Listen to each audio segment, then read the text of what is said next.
Sejarah perkembangan Al-Quran di Indonesia. Al-Quran adalah wahyu Allah Subhanahu wa Ta'ala yang diturunkan kepada Nabi Muhammad SAW melalui perantara malaikat Jibril. Allah menjamin kelestarian Al-Quran dalam ingatan yang terus terjaga dan terpelihara. Nabi Muhammad SAW kemudian menyampaikan ayat-ayat Al-Quran kepada para sahabat untuk dihafal dan dicatat. Para sahabat meneruskan kepada generasi berikutnya tanpa terputus.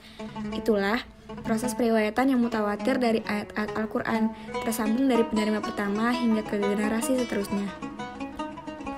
Sementara itu, teknis penulisan ayat-ayat Al-Quran bersifat dinamis, berkembang menjadi lebih baik dari masa ke masa. Mulainya ayat-ayat Al-Quran ditulis tanpa menggunakan tanda harokat dan menggunakan kaligrafi Hijazi. Kemudian berkembang menggunakan tanda harokat dan bentuk beragam dengan kaligrafi yang lebih indah dan mudah dibaca.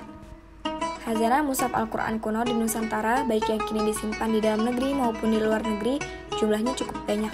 Dari hasil penelitian Lajnah Pentasihan Mushaf Al-Quran yang dilakukan sejak tahun 2011, diketahui bahwa di Indonesia sekurang-kurangnya terdapat 774 naskah. Penyalinan Al-Quran secara manual terus berlangsung sampai akhir abad ke-19 yang berlangsung di berbagai kota dan pusat-pusat Islam masa lalu seperti Aceh, Padang, Palembang, Banten, Cirebon, Yogyakarta, Surakarta, Madura, Lombok, Pontianak, Banjarmasin, Samarinda, Makassar, Ambon, Ternate, dan wilayah lainnya. Sebagian warisan masa lalu tersebut kini tersimpan di berbagai perpustakaan, museum, pesantren ahli waris, dan kolektor. Tradisi penyalinan di Nusantara. Di Nusantara, penyalinan Al-Quran diperkirakan dimulai dari Aceh sejak sekitar abad ke-13, ketika Pasai di pesisir ujung timur Laut Sumatera menjadi kerajaan pertama di Nusantara yang memeluk Islam secara resmi, melalui pengislaman sang raja, yaitu Sultan Malik As-Saleh. Kemunculannya sebagai kerajaan Islam sejak awal atau pertengahan abad ke-13 merupakan hasil dari proses islamisasi daerah-daerah pantai yang pernah disinggahi para pedagang muslim sejak abad ke-7 dan seterusnya. Meskipun demikian, kita tidak menemukan Al-Quran pada abad ke-13 itu, dan Al-Quran tertua dari kawasan Nusantara yang diketahui sampai saat ini berasal dari akhir abad ke-16. Penyalinan Al-Quran secara tradisional berlangsung sampai akhir abad ke-19 atau awal abad ke-20, abad ke-17. Meskipun diduga kuat Al-Quran sudah disalin sebelum abad ke-17, namun dari beberapa mushaf kuno yang ada hingga saat ini berasal dari awal abad ke-17. Mushaf-mushaf sebelum abad ke-17 diperkirakan sudah rusak dimakan usia. Iklim tropis dan tingkat kelembapan yang tinggi di Nusantara menyebabkan mushaf-mushaf tersebut lebih cepat lapuk dan rusak. Hingga kini baru ada 4 naskah Al-Quran Nusantara dari abad ke-17. 2 naskah terdapat di Belanda, 1 naskah di Malaysia, dan 1 naskah lagi di Bali, Indonesia. Pertama, koleksi Rotterdam Municipal Library. Naskah ini diperoleh pada 20 Juli 1606. Dari catatan naskah tersebut dapat dipastikan bahwa naskah ini disalin sebelum tahun 1606 dan diperkirakan berasal dari Jawa, sebab bagian belakang terdapat kolofon berbahasa Jawa. Sebagian kertasnya berupa dulu. Kedua, mushaf milik Muhammad Zain Usma, Singaraja, Bali. Kolofon mushaf berbahan duluung ini jelas menyatakan bahwa naskah selesai disalin pada Kamis 21 Muharram 1035 Hijriah atau 23 Oktober 1625 Masehi oleh Abdul Syafiyuddin. Ketiga, koleksi perpustakaan negara Malaysia.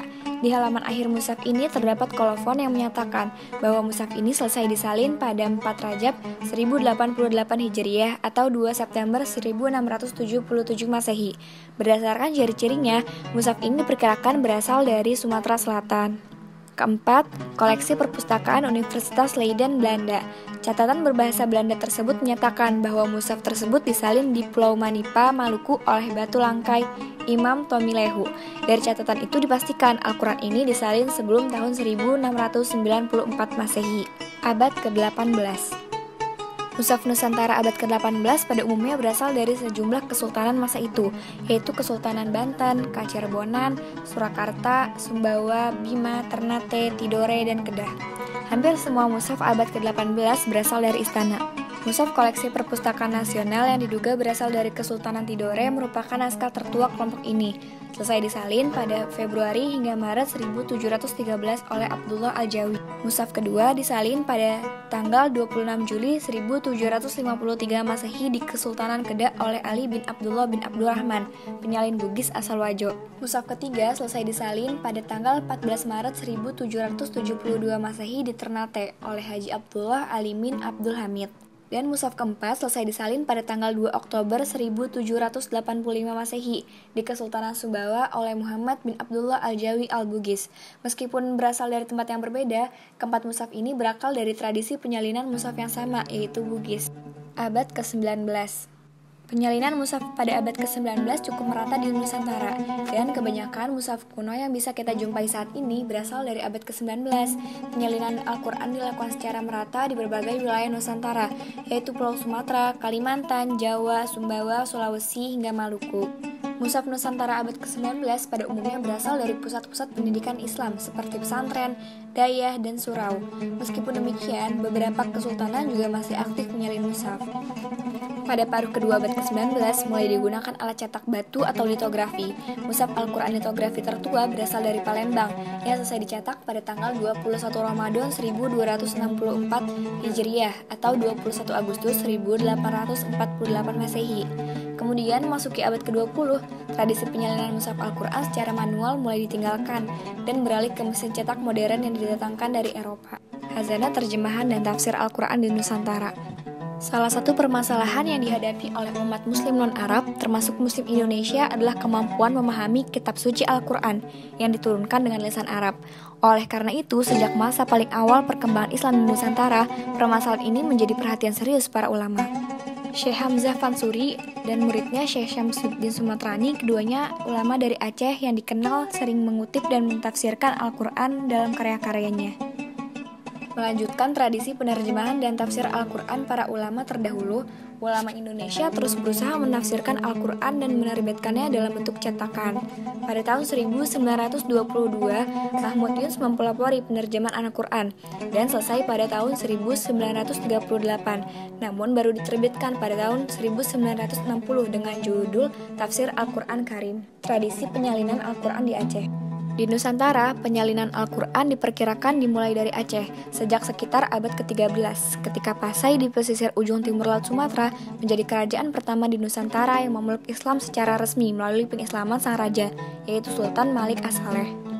Kemunculannya sebagai kerajaan Islam sejak awal atau pertengahan abad ke-13 merupakan hasil proses islamisasi daerah-daerah pantai yang pernah disinggahi para pedagang muslim sejak abad ke-7 dan seterusnya. Tradisi penyalinan secara manual di Aceh terus berlangsung hingga abad ke-19 Masehi, dilakukan di berbagai tempat dan oleh berbagai pihak. Di antaranya pusat-pusat kegiatan penyalinan seperti istana, dayah atau pesantren, dan masyarakat secara umum. Hingga saat ini, peninggalan-peninggalan tersebut masih banyak kita jumpai, terutama di museum, perpustakaan, dayah, dan kolektor-kolektor pribadi. Pencetakan Quran di Nusantara. Perkembangan teknologi untuk mencetak naskah-naskah keagamaan merambah ke Nusantara pada pertengahan abad ke-19. Pada saat yang sama, penyalinan mushaf Al-Quran secara manual berangsur-angsur mulai ditinggalkan. Seiring dengan kemajuan teknologi cetak, percetakan mushaf di Nusantara, demikian pula di dunia Islam umumnya, menggunakan teknik litografi atau teknik susun huruf dari logam. Pilihan terhadap teknik litografi karena kualitas keindahan kaligrafi ayatnya sama dengan keindahan tulisan tangan. Hal ini dapat dimengerti sebab karakter huruf Arab sambung menyambung, berbeda dengan huruf Latin yang terdiri dari satuan huruf terpisah. Mushaf yang dicetak dengan teknik tipografi kurang memuaskan kaum muslimin yang sangat menghargai keindahan kaligrafi Al-Quran. Oleh karena itu, tidak mengherankan meskipun di Eropa mushaf Al-Quran telah mulai dicetak sejak abad ke-16, namun di dunia Islam tidak mencetak Al-Quran hingga pertengahan abad ke-19 dan mulai berkembang pada paruh kedua abad ke-19. Di Nusantara, Quran cetakan tertua berasal dari Palembang, hasil cetak batu atau litografi Haji Muhammad Azhari bin Kemas Haji Abdullah, selesai dicetak pada tanggal 21 Ramadan 1264 atau 21 Agustus 1848. Sejauh ini yang diketahui, inilah mushaf cetakan tertua di Nusantara.